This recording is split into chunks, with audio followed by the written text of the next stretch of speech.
Hello, it's Miriam from Blind Forest Tarot. And today I'm doing a video on Mercury Retrograde in Gemini, taking place from May 10th to June 3rd. But before we get into it, remember to like, subscribe, share, comment if the video resonates. It means so much to me. And yeah, thanks so much for being here. Mercury Retrograde has actually become quite a well-known astrological phenomenon. As we know, this is when the planet Mercury, which rules communication, thought, short-distance travel, technology, all of those things sort of take a nosedive, and it starts to seem like they are not working. So the real invitation of Mercury retrograde is to think differently, rethink, review. It's not a good time to start things, but it is a good time for following through on things that have already been started. But it's also taking place in Mercury's power sign of Gemini. So this will be a really important thing for, again, going over your thought processes and probably experiencing some pretty significant breakthroughs, especially with my information helping you enter it informed. Yeah! So the decks we're using for this reading are Oracle of the Roses by Sherilyn Darcy, Field Guide to Garden Dragons, and the Oracle and Tarot of Mystical Moments. So I've actually already shuffled the decks. I haven't looked at any of the cards except for the cut cards, but the energy bringing us to this Mercury retrograde. We start with number 15, the Companion. And as I was shuffling, there were so many cards talking about friendships, connections like that. So this will be a really interesting time for coming together with people in some way. And yeah, the next card is number 43, Secrets, with a huge full moon on it. The moon has a full moon lunar eclipse in Scorpio a few days into the retrograde. So that will clearly be a significant moment for unlocking something and a whole bunch of light being shone on what you need to know. Wow. So our next card cutting the deck is Avocado Dragon, Patience. And that is absolutely the key word for Mercury retrograde always. It's to slow down. Do not react. Stay calm, especially with the avocado metaphor, because something beautiful, something delicious, and so nourishing for you is ripening.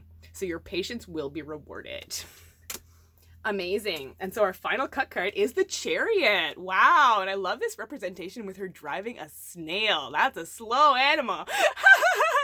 But one way or another, this Mercury retrograde will be very motivating through the ways it forces you to slow down, leading a huge push forward once it ends in early June. Yay. So what are our main cards? I'm going to pull those, and then we're going to look at the shadow cards. So pulling our card from the Rose Oracle, Mercury retrograde. Yes. Now, our card from Mystical Moments, Mercury retrograde. Card from our Field Guide to Garden Dragons. How can we nourish ourselves through this retrograde? And now our tarot cards. So what will be the main focus of this Mercury retrograde in Gemini? What will be the main challenge or obstacle that comes up? Yes. Now, how will this retrograde help you clear your throat and activate the connections you've already been making? Ooh. Wow, okay. Lots of, at least 2 cards. And so, what's our best advice for rocking this Mercury retrograde? So funny, I keep noticing myself like bungling my words. Classic. So our shadow cards, the energy bringing us to the retrograde. We start with number 21, the Creator. I love that. As I was just saying, Mercury retrograde is a perfect time for like powering, finishing things up. I know I'm going to be spending this retrograde really head down finishing up my tarot deck, which I want to be finished by June 30th at this point. But yeah, I love the patterns on this rose. So one way or another, this Mercury retrograde will shine huge light on the patterns you're ready to close out. 21 is the number of the World card, the card of realizing you've reached the end of a cycle. And yeah, find you opening up to so much more as a result of what you've already been nurturing creatively. Very exciting. And so our next shadow card is, number 51, to the moon and back. So you're really going to realize why you've set your heart on this thing that you're creating. Wow. And so our next shadow card is Turnip Dragon, Resilience. So this retrograde will really help you to prove your grit, again, surrounding why you've chosen to embark on this huge endeavor. And our final shadow card is the Ten of Cups. How beautiful. This is actually the tarot card that I'm working on now. Wow. But this is also the card of Mars in Pisces. Mars is in Pisces right now and stays there for most of the retrograde. It moves into Aries at the end of May. But so go into this retrograde realizing that it's trying to help your dreams come true. It's helping you find a way to break the surface. Whoa, and come up into your happy, hopeful next phase. So, the main reading. Our first oracle card, number 23, the Artist. Holy moly. I feel like all I've been talking about in the new daily reels that I do on Instagram is how much everybody's nurturing something creatively. So this really will be a time of blossoming through your challenges. Number 23 is a 5 numerologically.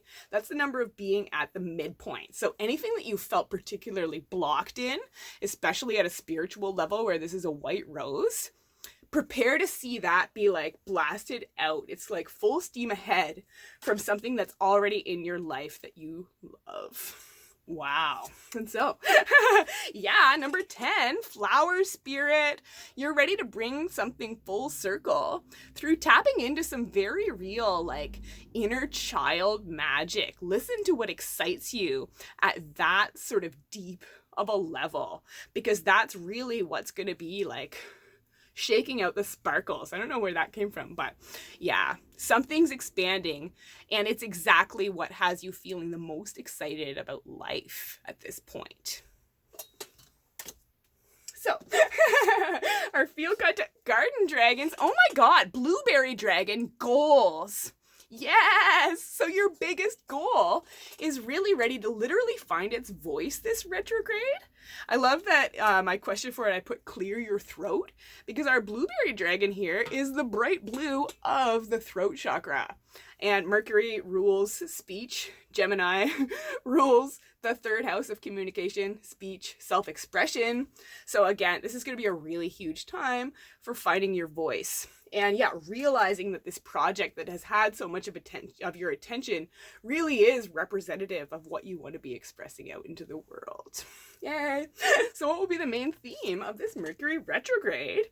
And it's the 9 of Wands. Holy moly. So really focusing on protecting the progress you've already made by continuing to pour your energy into filling any remaining gaps between where you are now and where you want to be. Holy cow, this is Sun in Sagittarius energy. And so this Mercury retrograde is really going to shine light on how you can free yourself from anything that has continued to tax your energy, because you're ready to gun it towards what makes you feel whole, free, complete, aligned with your passion. So what will be the main challenge of this retrograde? And it's the Hierophant reversed. Just that continued frustration of not being as established in this as you'd love to be at this point, and needing to dig really deep to tap into that Emperor energy of being willing to implement the structures that support that success and keeping the ball rolling on this trail that you've already been blazing in your life. Wow. Exciting. And the challenge will be choosing to do things differently. There's that emphasis, from this one with being ready to change your patterns in ways that better support your creative trajectory. Yay. So how will this retrograde help you clear your throat? And how will it be activating the connections you've been making? We had 2 cards come out. Interesting. Okay. So we start with the 6 of Cups reversed. So it was interesting. I heard myself saying finding your way to like break the surface and like, but I see that more now as like keeping your head above water, because Mercury retrograde, yeah, does tend to throw curveballs. So the real challenge will be leaning into these things that lift you up and lift your soul because there could be things that try to bog you down and bring you down. Anyone who's not aware of the retrograde will not be watching what they're saying. So yeah, your best bet will be not respond when people are like, yeah, killing the vibe, man. But yeah, because it's really going to show you the patterns that are ready to be broken in humongous ways. We have the 10 of Swords. There are 2 10s so far in this reading, besides the one in the Oracle cards. But the 10 of Swords is realizing that, yeah, a pattern has come to the end of its, like, usefulness. You're beating a dead horse. You're tired of feeling, like, poked in the head by, like, your own choices. And so you're ready to stop doing something in a big way this retrograde and start to really turn towards a better way of doing things wholly. And this retrograde will illuminate how to do that through showing you what doesn't feel good. Okay, so our best advice for rocking this retrograde is the 7 of Swords reversed. It's time to realize that, yeah, it is time to stop like lying to yourself about what is healing, what does make things smoother sailing, the choices you can be making that do move things forward. And yeah, you're really ready to see what's been holding you back. Whoa. So, our higher self cards, our message of hope moving forward through this Mercury retrograde. And we start with interesting, number 39, the outsider. Don't be afraid to be different at this point. There are so many people still ascribing to like sort of like the wrong ways of thinking, sorry, but like, yeah. 39 is a 12 and then also a 3. So there will be a profound need for patience to root yourself in your own way of doing things, because we're going to be seeing a lot of changes start to roll through. Because the day Mercury retrograde starts in Gemini is also the day Jupiter moves into Aries for an extended period. And that's a much more significant transit that there'll be a different video on. Woo! But yeah. So our next higher self card is number 27, the gardener. So beautiful. So yes, keep tending again to what does make you feel healed and whole. What does make you feel at home in your own self. I love that her dress is a house here. And it looks like, I don't think that's actually a garlic, but I was seeing her as holding a garlic bulb. Garlic is Mars energy. So yeah, the main challenge will be keeping a beat on your anger, on your ongoing frustrations, but realize that in so doing, in holding that sort of level of divine patience, that's what's going to be fertilizing the things that you want to see grow. So where are our garden dragons? Well, here they are. Yay! Our next message of hope moving forward is Orange Dragon rewards. So what was I just saying? Keep it sweet, especially when others are being like unnecessarily spicy, and realize that that is gonna provide you with so much more zest and so much more personal power and so much of the emotional presence you need to keep pouring it into these significant creative goals. Yay! And so our final higher self card, our final message of hope moving forward is strength. How beautiful. So again, throughout this retrograde, realize that the challenges being thrown at you are meant to support your success. They're meant to show you what you're ready to be working on, and they're meant to help bolster your personal power through helping align you with what like warms you up and like stokes you up and yeah, inspires you to turn completely towards your personal passion and stepping into your mastery. Wow, how beautiful. What a cool reading. So I'm excited for this Mercury retrograde in Gemini. It's clearly going to be a powerful one. I'm already feeling the weird curveball effects. But again, patience is key. Stay focused on the goals you've already got a ball rolling on, and you'll be fine. But yeah, if you're in need of support as we enter the retrograde or as we're going through it, I am available for astrological profiles and tarot readings. You can check out my Etsy shop. I'll link it below. You can also follow me on Facebook and Instagram. The links to those will also be up below. I share daily readings both on my feed and in my stories and all kinds of goodies over there to help you on your spiritual journey. Yay! So that's it for this time. Thanks so much for watching. Happy Mercury retrograde. And yeah, until next time, keep your hearts open, keep your eyes on the skies, and I'll talk to you soon. Bye-bye.